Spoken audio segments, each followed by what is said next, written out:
തമിഴ്നാട് ഗവർണറെ സുപ്രീം കോടതി അടിച്ചൊതുക്കിയിരിക്കുകയാണ്. കേന്ദ്ര സർക്കാർ നിയമിക്കുന്ന പദവിയാണ് ഗവർണർ എന്നുള്ളതുകൊണ്ട് BJP പറഞ്ഞതു മാത്രം ചെയ്യുകയാണ് ഇപ്പോഴത്തെ ഗവർണർമാർ. ജനാധിപത്യത്തിലൂടെ അധികാരത്തിലെത്തിയ സംസ്ഥാന സർക്കാരിനെ വെറും BJPയുടെ ലേബലിൽ വന്ന ഗവർണർമാർ അസ്ഥിരപ്പെടുത്താൻ തുടങ്ങിയിട്ട് കാലം കുറച്ചായി ഈ രാജ്യത്ത്. അതിനാണിപ്പോൾ സുപ്രീം കോടതി പൂട്ടിയത്. അതായത് തമിഴ്നാട്ടിൽ DMK നേതാവ് K. പൊന്മുടിയെ വീണ്ടും മന്ത്രിയാക്കാനുള്ള നിർദ്ദേശം തള്ളിയ തമിഴ്നാട് ഗവർണർ RN രവിക്കെതിരെ 8ന്റെ പണിയാണ് സുപ്രീം കോടതി കൊടുക്കാൻ പോകുന്നത്. ഗവർണർ ഭരണഘടന പാലിച്ചില്ലെങ്കിൽ സർക്കാർ എന്തു ചെയ്യുമെന്ന് ചീഫ് ജസ്റ്റിസ് ചന്ദ്രചൂഡ് കേന്ദ്ര സർക്കാരിനോട് ചോദിച്ചിരിക്കുന്നു. ജസ്റ്റിസ് പർദിവാല, ജസ്റ്റിസ് മനോജ് മിശ്ര എന്നിവരടങ്ങിയ ബെഞ്ച് പൊന്മുടിയെ മന്ത്രിയാക്കാൻ നാളെ വരെ സമയം അനുവദിച്ചത് ഗവർണർക്ക് നൽകിയ ഒരു അന്ത്യശാസനമാണ്.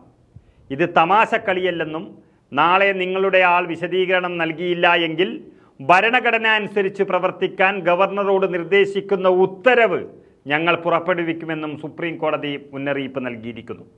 മാത്രമല്ല, അതിശക്തമായ താക്കീതാണ് സുപ്രീം കോടതി നൽകിയിരിക്കുന്നത്. തമിഴ്നാട് ഗവർണറെയും അദ്ദേഹത്തിൻ്റെ പെരുമാറ്റത്തെയും കുറിച്ച് ഞങ്ങൾക്ക് വളരെയധികം ആശങ്കയുണ്ടെന്നും അദ്ദേഹത്തിന് ഇത് ചെയ്യാൻ അധികാരമില്ല, സുപ്രീം കോടതിയെ വെല്ലുവിളിക്കുകയാണ് അദ്ദേഹം ചെയ്തതെന്നും അതുകൊണ്ട് തന്നെ ഞങ്ങൾ കണ്ണു തുറന്നിരിക്കുന്നു, ഞങ്ങൾ വളരെയധികം ആശങ്കയിലാണ്, നാളെ ഞങ്ങളത് തീരുമാനിക്കുമെന്ന വ്യക്തമായ താക്കീതാണ് ചീഫ് ജസ്റ്റിസ് നൽകിയിരിക്കുന്നത്. ഗവർണർ സുപ്രീം കോടതിയെ ധിക്കരിക്കുകയാണെന്ന് ചീഫ് ജസ്റ്റിസ് പറഞ്ഞിരിക്കുന്നു. അദ്ദേഹത്തെ ഉപദേശിച്ചവർ വേണ്ട വിധം ഉപദേശിച്ചിട്ടില്ല. തനിക്ക് മനുഷ്യരെക്കുറിച്ചോ മന്ത്രിമാരെക്കുറിച്ചോ വേറൊരു വീക്ഷണം ഉണ്ടായിരിക്കാം, പക്ഷേ നമ്മൾ ഭരണഘടന അനുസരിച്ച് പോകണം. ഒരു വ്യക്തിയെ നിയമിക്കണമെന്ന് ഞങ്ങൾ ആഗ്രഹിക്കുന്നെന്ന് മുഖ്യമന്ത്രി പറഞ്ഞാൽ പാർലമെന്ററി ജനാധിപത്യത്തിൻ്റെ ഭാഗമായി ഗവർണർ അത് ചെയ്യണം. അദ്ദേഹം സംസ്ഥാനത്തിൻ്റെ ഭരണഘടനാ തലവനാണെന്നും ചീഫ് ജസ്റ്റിസ് ഓർമ്മിപ്പിച്ചു. ഇതിനപ്പുറം ഒരു തിരിച്ചടി ഗവർണർക്ക് കിട്ടാനില്ല.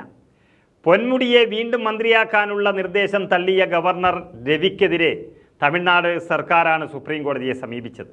പൊന്മുടിയെ മന്ത്രിയാക്കാനും മന്ത്രിമാരുടെ വകുപ്പ് മാറ്റത്തിനും അനുമതി നൽകാൻ ഗവർണറോട് കോടതി നിർദ്ദേശിക്കണമെന്നാവശ്യപ്പെട്ട് കൊണ്ടായിരുന്നു ഹർജി.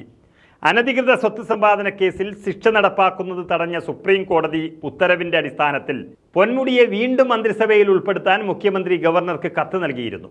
എന്നാൽ ശിക്ഷ നടപ്പാക്കുന്നത് തൽക്കാലത്തേക്ക് മാത്രമാണ് തടഞ്ഞതെന്നും കുറ്റക്കാരനല്ലെന്ന് വിധിച്ചിട്ടില്ലെന്നും ചൂണ്ടിക്കാട്ടി ഈ ആവശ്യം ഗവർണർ തള്ളുകയായിരുന്നു. ഇതെല്ലാം BJPക്ക് വേണ്ടി ചെയ്യുകയായിരുന്നു ഗവർണർ. അങ്ങനെ തൻ്റെയും BJPയുടെയും ഇഷ്ടങ്ങൾ അടിച്ചേൽപ്പിക്കുന്ന ഗവർണർക്ക് സുപ്രീം കോടതിയുടെ അടി താങ്ങാനാവുന്നതിലും അപ്പുറത്തായി മാറി.